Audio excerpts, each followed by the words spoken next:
அன்பார்ந்த செம்மொழி நம்பி டிவியின் நேயர்களுக்கு அன்பான வணக்கம்.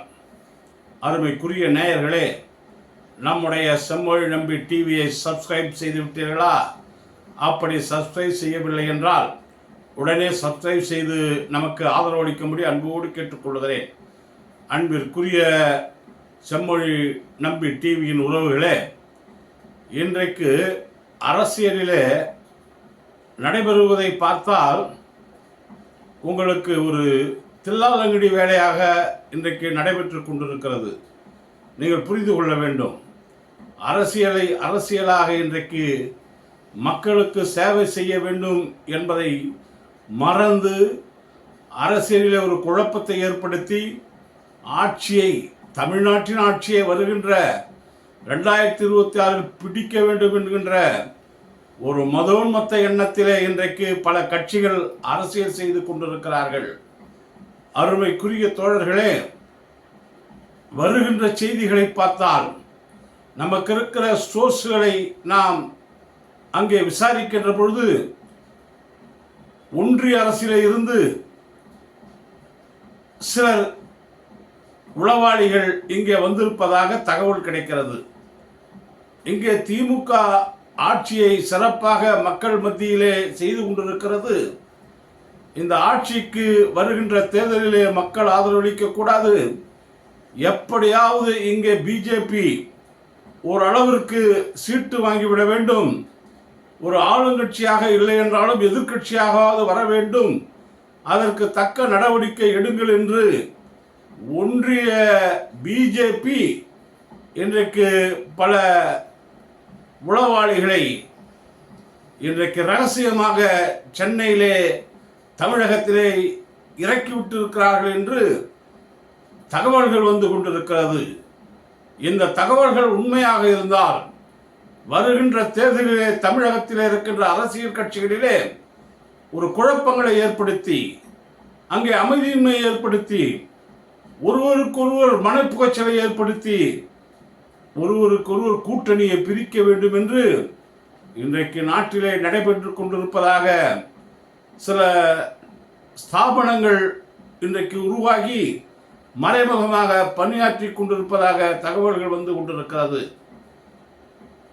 அருமைக்குரிய நண்பர்களே, இன்றைக்கு திராவிட முன்னேற்ற கழகத்தின் கூட்டணி தமிழகத்திலே மிகவும் வலுவாகவும் சிறப்பாகவும் மாற்றார் மதிக்கத்தக்களவும் தமிழக மக்கள் போற்றத்தக்களவுக்கும் சீருடனும் சிறப்புடனும் சிறந்த ஆட்சியை திராவிட முன்னேற்ற கழகத்தின் தலைவராக இருக்கின்ற மரியாதைக்குரிய முதல்வர் மு.க. ஸ்டாலின் அவர்கள் அருமையான ஆட்சியை கொடுத்து கொண்டிருக்கிறார்.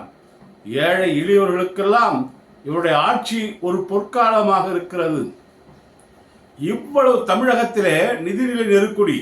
இந்த நிதிநிலை நெருக்கடிக்கு காரணம் மத்திய அரசு தர வேண்டிய, விடுவிக்க வேண்டிய பணங்களை சரியாக இன்னும் விடுவிக்கவில்லை. மெட்ரோ ட்ரெயின் சென்னையிலே நடந்து கொண்டிருக்கிறது.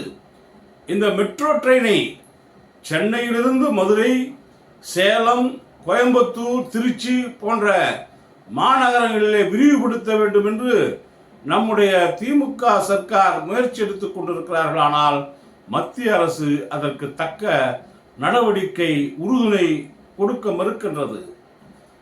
இப்போது சென்னையிலே நடைபெறுகின்ற இரண்டாம் கட்ட மெட்ரோ ட்ரெயின் சம்பந்தமாக ஏறத்தாழ 60,000 கோடிக்கு மேல் செலவாகியிருக்கிறது.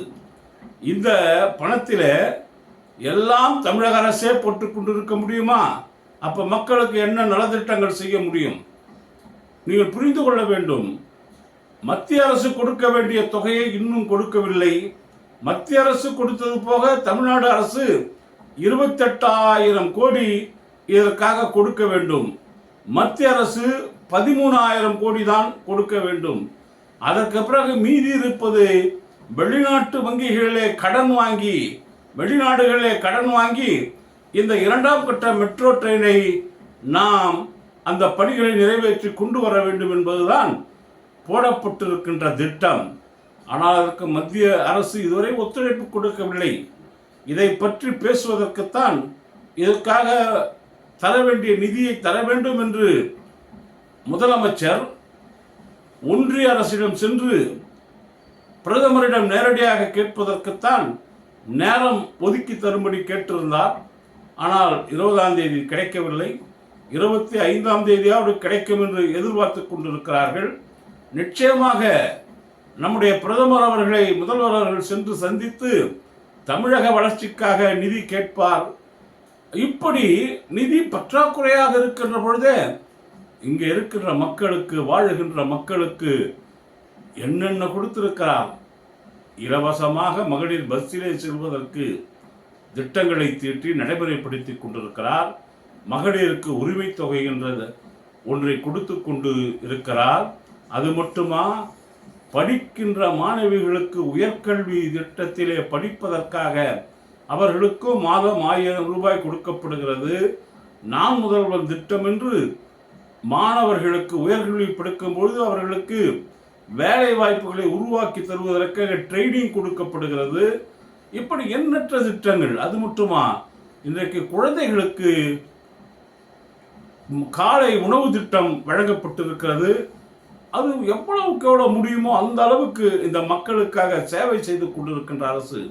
இந்த அரசு இதுவரை விவசாயிகளுக்கு கடந்த ஆட்சியிலே இலவச மின்சாரம் யாருக்குமே தரவில்லை விவசாயிகளுக்கு. ஆனால் இந்த திமுக ஆட்சியிலே ஏறத்தாழ 1.5 லட்சம் விவசாயிகளுக்கு இன்றைக்கு இலவச இணைப்பு, மின்சார இணைப்பு கொடுத்து விவசாயிகளை ஊக்கப்படுத்தி விவசாயம் செய்வதற்கு அவர்களுக்கு ஒத்துழைப்பு நல்கி இருக்கிறார்கள் என்று சொன்னால் இந்த அரசு எப்படியெல்லாம் மக்கள் நலப் பணிகளை செய்து கொண்டிருக்கிறது என்பதை பாருங்கள். இதில் முக்கியமாக நீங்கள் தெரிந்து கொள்ள வேண்டியது, இன்றைக்கு அரசிலே சரியான முறையிலே தேவையான அளவு இன்றைக்கு அவர்களுக்கு நிதி இல்லை, ஆதாரம் இல்லாமல் இருக்கிறது. இதைத்தான் மத்திய அரசிடம் கேட்டுக்கொண்டிருக்கிறோம். ஒன்றிய அரசிடம் அவர்கள் கைவிரித்துக் கொண்டே இருக்கிறார்கள். இது எந்த விதத்தில் நியாயம்? இப்படியெல்லாம் தமிழக மக்களுக்கு அவர்கள் துரோகம் செய்து கொண்டு இந்த தமிழக தேர்தலிலே ஒரு குழப்பத்தை உருவாக்கி, தேர்தலுக்கு முன்னால் கூட்டணியிலே குழப்பத்தை உருவாக்கி எப்படியாவது திமுகவுடன் இருக்கின்ற அந்த கூட்டணி கட்சி நண்பர்களை பிரிக்க வேண்டும் என்று இன்றைக்கு சதி திட்டங்கள் நடந்து கொண்டிருக்கிறது. அதிலே அவர்களெல்லாம் அந்தந்த கட்சிகளுக்கு வேண்டியவர்களைப் போல, அவர்களுக்கு ஆலோசனைகள் சொல்வதைப் போல அவர்களையெல்லாம் இன்றைக்கு மூளை செலவு செய்வதற்காக தூண்டிவிடப்பட்டிருக்கிறார்கள். இதை திமுக கூட்டணியிலே இருக்கின்ற நண்பர்கள் புரிந்து கொள்ள வேண்டும். திமுக கூட்டணியிலே இருக்கின்ற திருமாவளவனை முடக்க பார்க்கிறார்கள். நிச்சயமாக அது நடக்காது. திருமாவளவன் இவர்களையெல்லாம் சந்தித்து தூக்கி எறிகின்ற, சாப்பிட்டு விட்டு ஜீரணம் செய்கின்ற அளவுக்கு ஆற்றல் மிக்கவர், மிகவும் புத்திசாலி. அவர் இடதுசாரி கொள்கைகளை கையிலே வைத்திருப்பவர். நிச்சயமாக அவர் என்றைக்கும் திராவிட முன்னேற்ற கழகத்தின் கூட்டணியிலே தான் இருப்பார். சில பல பிரச்சனைகள் அவர்களுக்கு தேர்தல் நேரத்திலே கொஞ்சம் சீட்டு கூடுதலாக வேண்டும் என்று கேட்பது அவர்கள் உரிமை. அதற்காக சில போராட்டங்களை செய்வார்கள், அப்படி இப்படி செய்வார்கள். அதையெல்லாம் ஆளுங்கட்சியாக இருக்கிற திராவிட முன்னேற்ற கழகம் பெரிதுபடுத்தாது.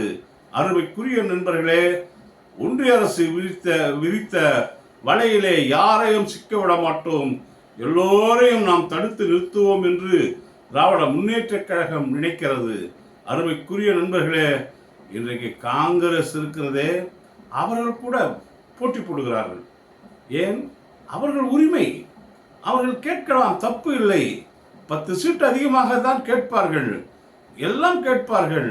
அரசியல் கட்சி தானே இது, அரசியல் தானே. மக்களுக்கு தொண்டு செய்வதற்காக, சேவை செய்வதற்காகத்தானே அவர்கள் மக்கள் பணியிலே அந்த சட்டமன்ற உறுப்பினர் பதவி எங்களுக்கு அதிகமாக வேண்டும் என்று கேட்பதிலே தவறு இல்லை. இதையெல்லாம் அலசி முடிவு செய்து எது நல்லது, எது கெட்டது, எப்படி செய்தால் நாம் வெற்றி பெற முடியும், எப்படி செய்தால் எதிரிகளை நாம் சமாளிக்க முடியும், இவையெல்லாம் அலசி ஆராய்ந்து நம்முடைய நண்பர்களை எல்லாம் அன்புடன் வழிநடத்தி செல்வதற்கு நம்முடைய முதல்வர் அவர்கள் என்றைக்கும் அவர் எத்தனையோ அரசியல் சித்து விளையாட்டுகளை எல்லாம் பார்த்து பார்த்து பார்த்து அவர் பழகி போனவர். தலைவர் கலைஞர் அவருடன் இருந்து எவ்வளவோ கற்றுக்கொண்டவர். இதையெல்லாம் அவர் கண்டு பயப்பட மாட்டார், மிரள மாட்டார், என்றைக்கும் நண்பர்களை விட்டு தர மாட்டார், அவர்களுக்கு கவசமாக இருப்பார். அதைத்தான் மீண்டும் மீண்டும் சொல்லிக்கொள்ள விரும்புகிறேன்.